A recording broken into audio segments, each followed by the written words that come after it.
Hello, aujourd'hui je vous propose de créer ensemble une galerie en CSS en utilisant CSS Grid. Voici un exemple de ce que l'on va créer.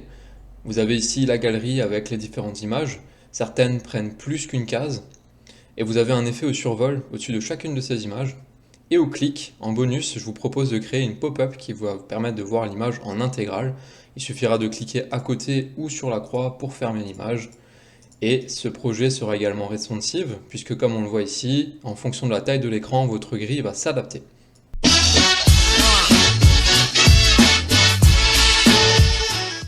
Ok, comme d'habitude, je vous invite à ouvrir un dossier dans Visual Studio Code et à créer les trois fichiers de départ, à savoir index.html, style.css et app.js.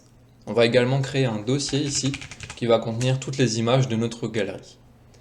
Pour commencer, on va faire le HTML. Donc vous allez aller sur index.html, faire le point d'exclamation et entrer pour créer la structure, le squelette du HTML. Ensuite, on va tout de suite relier le fichier CSS comme ceci, style.css, mais également le fichier JavaScript juste avant la balise fermante du body, donc script avec la source étant app.js. Au niveau de la structure de notre HTML, il y a deux choses différentes. Il y a d'une part la pop-up, donc ce sont différents éléments qui vont s'afficher ou pas en fonction de si on a cliqué sur une image. Et vous avez la deuxième partie qui est la grille qui contient toutes les images. On va commencer par créer la pop-up ensemble. Donc la pop-up, on va faire une div, et cette div on va lui donner un ID, ça permettra de la cibler plus facilement en JavaScript tout à l'heure.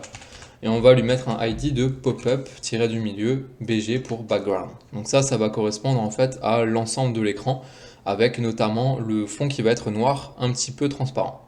À l'intérieur, on va faire le content, donc c'est-à-dire une div avec un ID de pop-up content. Et ça va être le contenu, donc le centre de notre pop-up, c'est-à-dire là où il y a l'image et aussi le petit bouton pour fermer. Et justement, on va mettre ce bouton, donc on va créer encore une div, et celle-ci, on va lui mettre un ID de pop-up close. Ici, on va laisser un commentaire, on rajoutera une icône tout à l'heure. Je vais juste laisser un commentaire, icône close. En dessous de cette icône, on va venir placer une image, donc balise image, et pour la source, pour l'instant, on va mettre un dièse, puisque par défaut, dans la pop-up, il n'y a pas d'image. Maintenant, on va mettre un ID est égal à pop-up image, img. Ça permettra également de cibler cet élément plus facilement en JavaScript pour y mettre l'URL de l'image que l'on aura cliqué.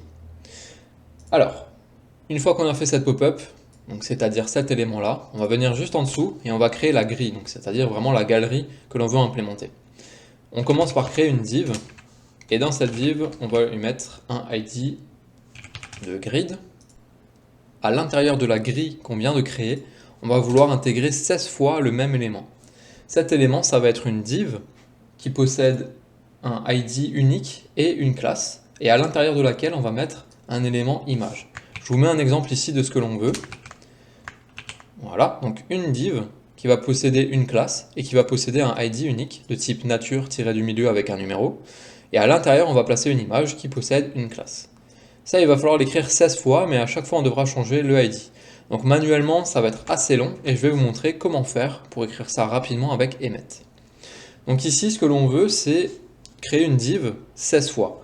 On va commencer par emballer l'élément que l'on veut créer entre parenthèses pour pouvoir lui dire x16 derrière.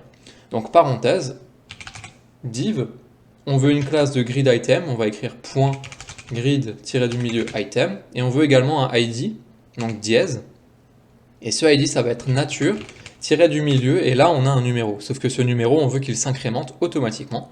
Eh bien ça tombe bien dans Emmet, on a le symbole $, comme ceci, qui va permettre d'être auto-incrémenté en fonction du nombre d'éléments que l'on aura généré.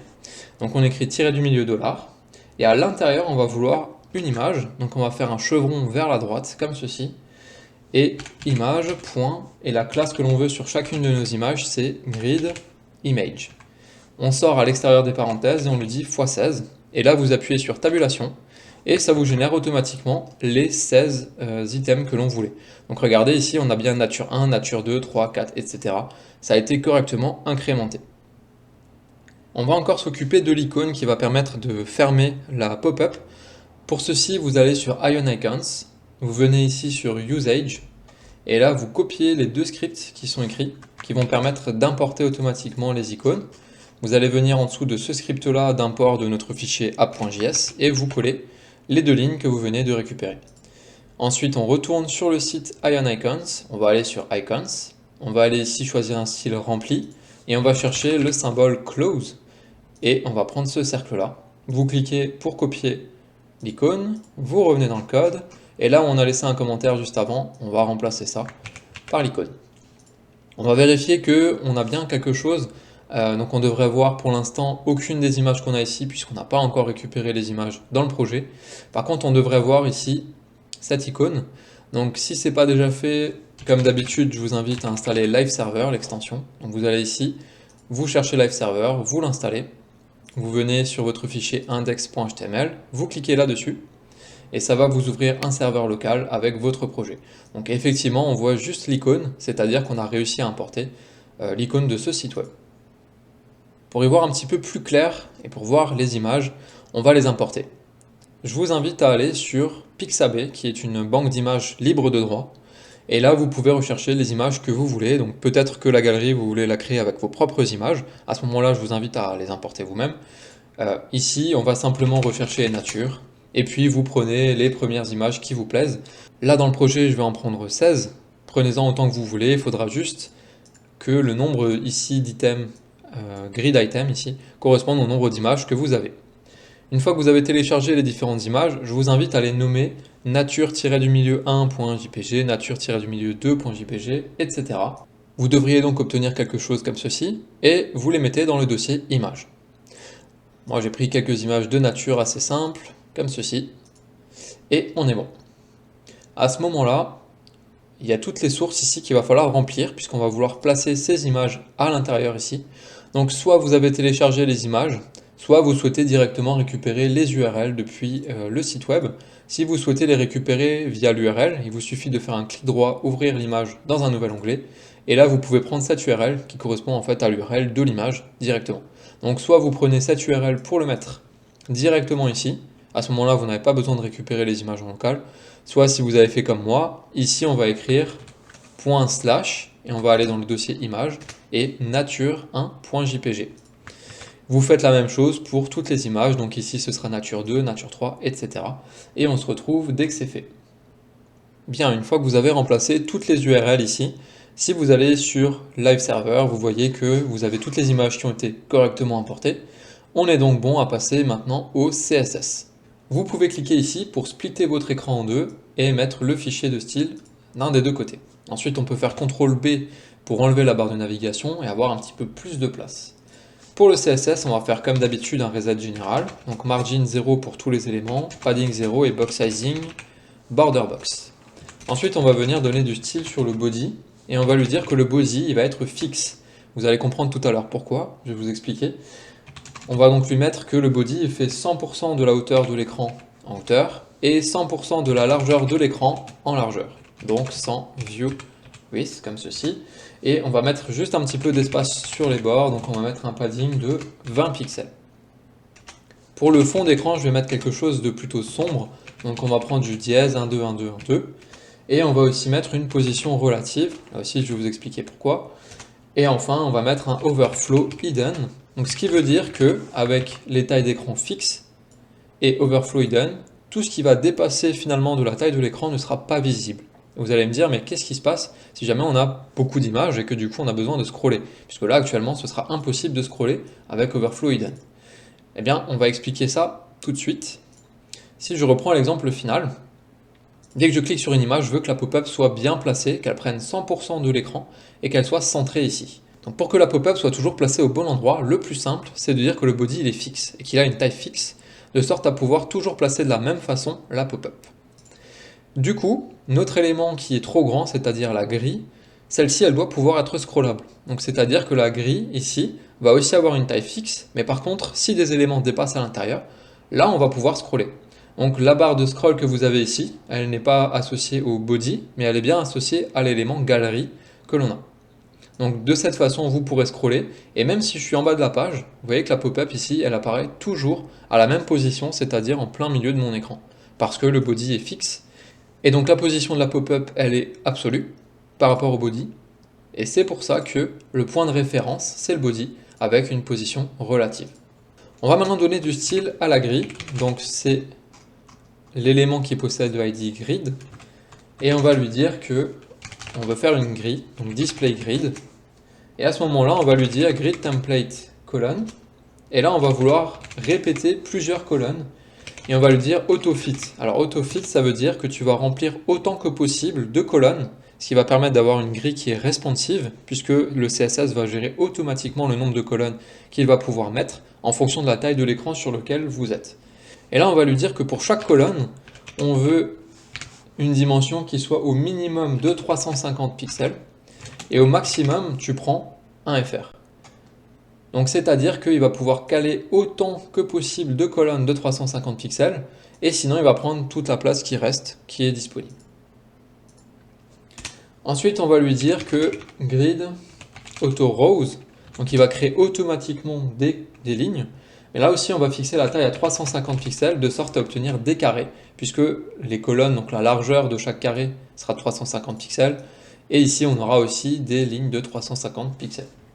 Ensuite, on va lui dire de mettre un gap de 5 pixels. Ça va permettre d'ajouter de l'espace entre les lignes et entre les colonnes. Et si on regarde ici, on ne voit pas cet espace. Alors pourquoi? Tout simplement puisque les éléments qui sont placés dans la grille, ce sont nos divs, les grid items. Et à l'intérieur, toutes les images qu'on a, si vous regardez bien, elles dépassent de nos éléments. Et comme elles dépassent, elles recouvrent en fait les espaces qu'on vient d'ajouter avec la propriété gap. Donc il va également falloir redimensionner les images tout à l'heure. On va continuer quand même ici en lui disant que notre grille, au maximum, elle fait 100 view height. Donc c'est ce que je vous expliquais, il faut une grille qui soit avec une taille fixe. Par contre, si ça dépasse, si nos images dépassent, donc overflow y, on va lui dire que là tu peux scroller. On va aussi mettre un petit peu de padding right pour mettre de la place sur la droite et pour espacer la barre de scroll du reste de la galerie. Donc on va mettre 10 pixels. Et enfin, on va lui mettre la propriété grid autoflow en dense. Ça, vous allez le voir, ça permettra en fait de faire en sorte que le CSS gère automatiquement les trous et que dès qu'il y a de la place, dès qu'il y a un espace pour une image, il va automatiquement prendre une des images, même si elle est placée plus loin, pour la placer là où il y a un trou. Donc ça permet d'éviter d'avoir des endroits où, par exemple, vous aurez une image qui est trop grande, qui prend plusieurs colonnes, et pour laquelle il y aura un espace. Je vous montre un exemple ici. Là, sans avoir la grille d'autoflow à dense, vous avez des trous ici parce que certaines images vont prendre plusieurs cases. Et dès qu'on active cette propriété, le CSS va automatiquement gérer le remplissage pour avoir quelque chose avec le moins de trous possible. Donc forcément, ici on est limité en nombre d'images. Là, il n'y avait plus trop le choix, mais globalement, c'est assez bien rempli. On va donner du style aussi à la barre de scroll. Donc on va venir cibler notre élément grid et on va lui dire WebKit scroll bar. Et pour cette scroll bar, on va lui dire une background color qui soit un petit peu gris clair, donc DE, DE, DE. Et on va aussi mettre une largeur de 10 pixels. Ensuite, on va également donner du style ici à la barre, donc celle qu'on peut attraper pour scroller.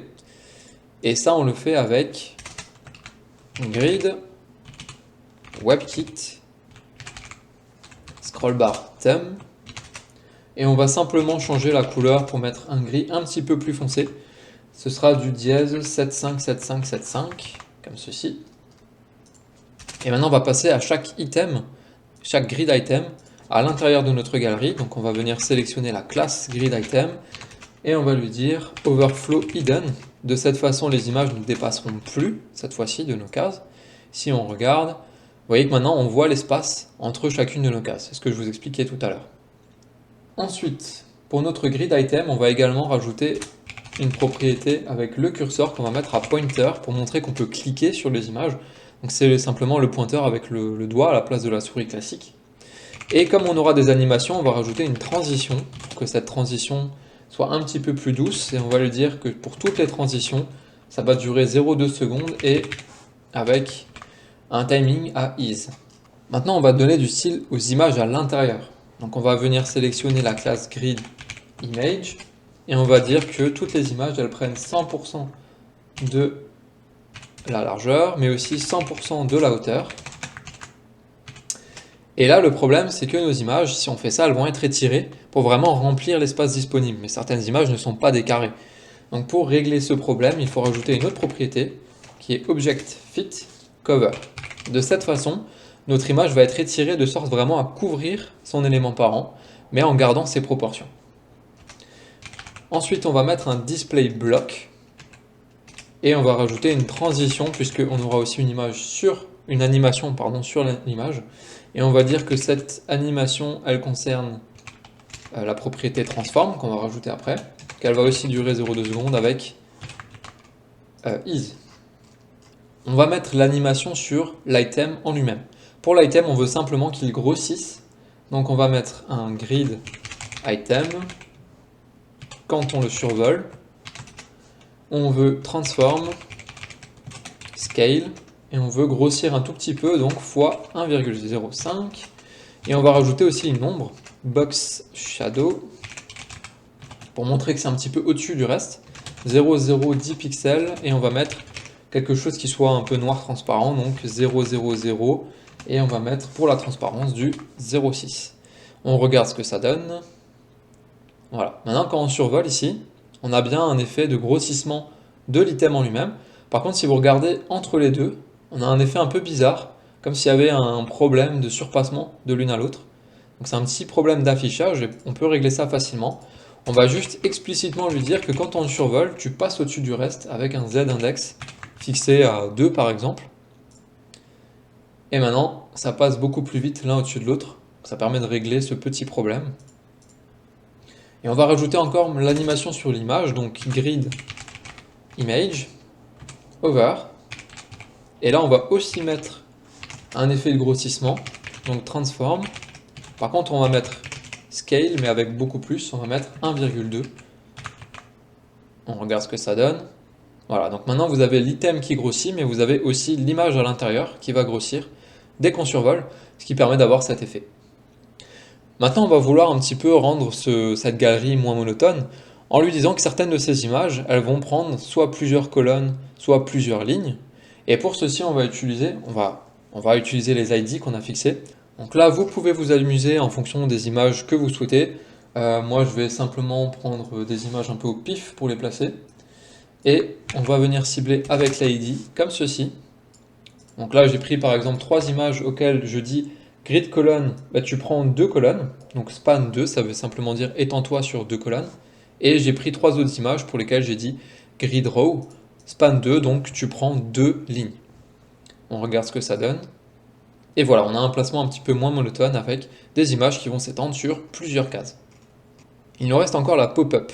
On va devoir donner du style à cette pop-up et juste le temps de donner du style, je vais mettre ici une source. Je vais remettre la première image de sorte à pouvoir voir où est ma pop-up et comment lui donner du style.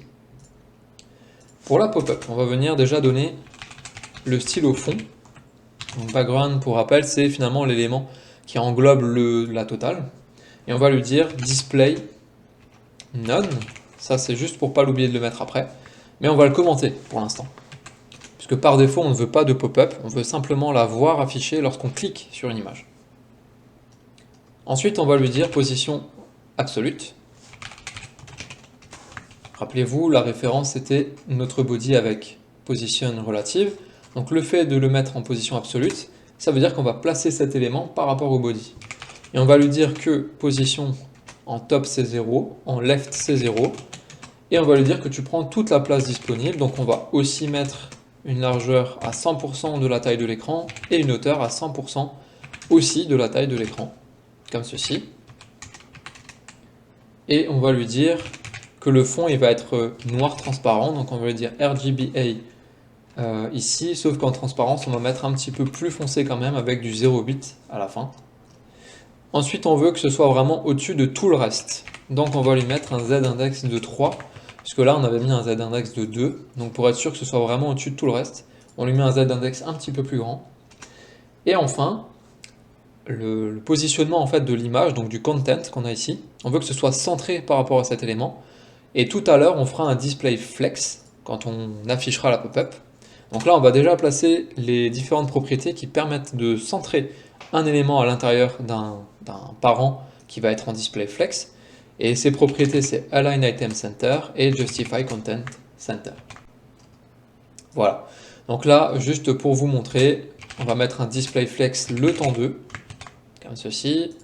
Hop, et là on a bien l'image en plein centre. Donc, par défaut, on aura un display none.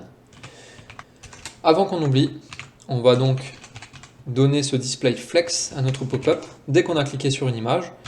Et concrètement, on va le faire en ajoutant une classe sur cette pop-up qui est la classe active. Donc si jamais notre élément possède la classe active, c'est un display flex. Hop, on fait comme ça. Et donc là, juste le temps de vérifier que tout fonctionne, on va lui rajouter cette classe active. Voilà, donc là on a bien l'image qui est affichée comme on le souhaite. Maintenant on va donner du style à notre élément content. Donc dièse pop-up content. Et pour celui-ci, on va lui dire que en largeur maximale, tu prends 80% de l'élément parent. Donc ça revient finalement à 80% de l'écran, puisque notre élément parent prend 100% de la largeur de l'écran. Ensuite, on va vouloir centrer l'image en plein milieu. Ça, c'est simplement parce qu'en fonction de la taille de l'écran que vous aurez, l'image va se redimensionner automatiquement. Et pour être sûr que ce soit toujours placé en plein centre, on va lui dire donc Display Flex, Align Item Center, Justify Content Center. Et enfin, on va vouloir placer ici le logo qui va permettre de fermer l'image par rapport à cet élément. Donc il faut lui rajouter une position relative. Pour que notre image puisse se redimensionner automatiquement en fonction de la taille de l'écran, il va falloir également rajouter un peu de style.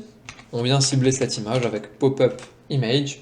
Et là, on lui dit qu'en largeur, tu vas prendre 100% de l'espace disponible. Et en hauteur, eh bien, tu gères ça automatiquement avec 8 Auto. On regarde ce que ça donne si on redimensionne l'écran. Vous voyez que l'image garde ses proportions, mais elle va automatiquement s'ajuster en fonction de la taille du parent disponible. On vient maintenant placer notre icône qui va permettre de fermer l'élément, donc c'est Pop-up Close. Et on va lui dire position absolue.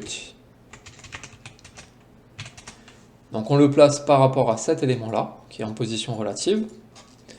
Et au niveau de la position, ça va être top 0. Et on va le placer tout en haut à droite, donc on va lui dire right 0. Mais par contre, si on fait ça, l'élément, vous voyez qu'il est placé ici dans le coin. Sauf que c'est l'élément en haut à droite qui va être positionné par rapport au coin. Nous, ce qu'on aimerait, c'est que ça dépasse et que finalement le centre de notre croix soit placé en plein milieu ici du coin. Donc il va falloir déplacer l'élément lui-même, le translater lui-même. Et ça, on le fait avec Transform. Et on va lui dire Translate. Donc sur l'axe horizontal, ça va être de 50% vers la droite. Donc c'est du plus 50%. Et par contre, sur l'axe vertical, on veut le remonter. Donc on va mettre du moins 50%. On regarde ce que ça donne. Voilà, la croix est placée maintenant ici. Pour l'instant, elle est toute petite, on la voit vraiment pas bien. Donc on va augmenter un petit peu la taille en lui disant que la largeur, ça va être de 40 pixels. La hauteur, ça va aussi être de 40 pixels, sorte à obtenir un carré. Maintenant, on veut transformer ça en rond. Donc on va lui dire border radius de 50%. Et pour qu'on puisse bien avoir quelque chose de visible par rapport à l'icône qui est noire de base, et le noir ça me convient très bien, donc on va garder. Je vais simplement mettre ici une background color de white. Donc maintenant on a bien un icône beaucoup plus grand, mais on veut encore que l'icône soit bien centrée et qu'elle soit surtout plus grande. Donc on va encore ajouter quelques propriétés. Déjà pour centrer, c'est comme d'habitude, Display Flex, Align Item Center, Justify Content Center. Voilà. Et ensuite pour dimensionner l'icône, l'avantage c'est que vous pouvez le faire avec un font size, comme une police d'écriture, et on va mettre la même taille que notre cercle, puisque ça va assez bien remplir ici, voilà, comme ceci. Et pour montrer qu'on peut cliquer dessus, on va mettre un cursor pointer. Et enfin, on va mettre une transition, parce qu'on va changer la couleur au survol, pour background color, à 0,2 secondes is. Et donc, pop-up close au survol, on va lui mettre une background color qui va être à orange. On regarde ce que ça donne. Donc on a bien la souris qui change en pointer, et quand on survole, on a bien le fond qui va changer en orange. Donc là, on a mis en place tout le CSS nécessaire. Il ne nous reste plus que la logique du JavaScript à mettre en place, c'est-à-dire quand on clique sur une image, on veut afficher cette pop-up. Avant d'oublier, on enlève cette classe active, on n'en a plus besoin. Et on va également enlever ici la source de notre image, puisque c'était juste le temps de donner du style, on va remettre un dièse. Vous pouvez ensuite passer sur le fichier app.js, et on va commencer par récupérer les éléments. La première chose, c'est que sur chaque grid item, on va mettre un event listener, pour que dès qu'on clique sur un de ces items, on sache qu'il va falloir ouvrir la pop-up. Donc on commence par récupérer tous ces grid items en lui disant all grid items c'est égal à document.getElementByClassName, puisqu'ils ont tous la même classe, et cette classe c'est grid-item.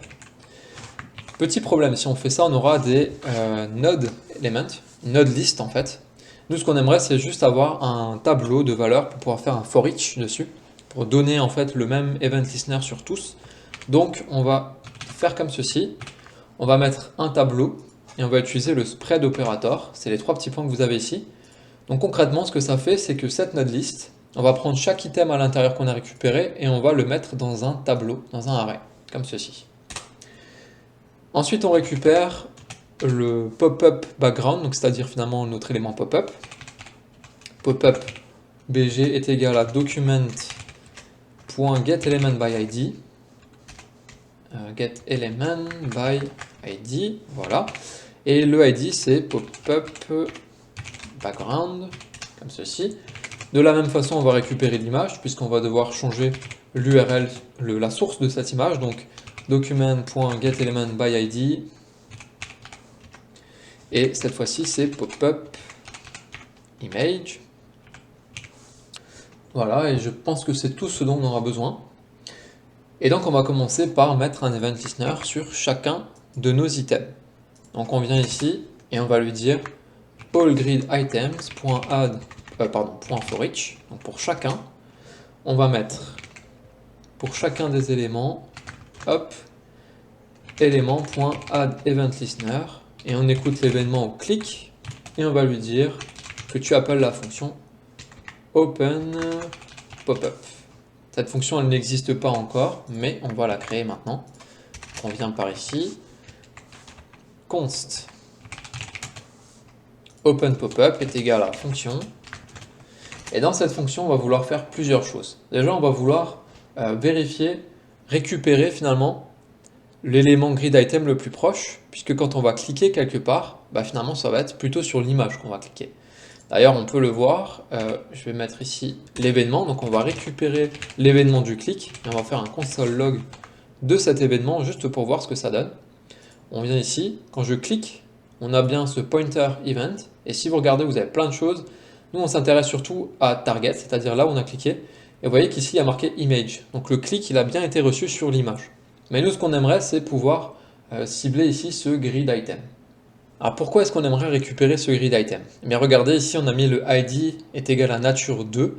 En fait, ça correspond au nom de l'image.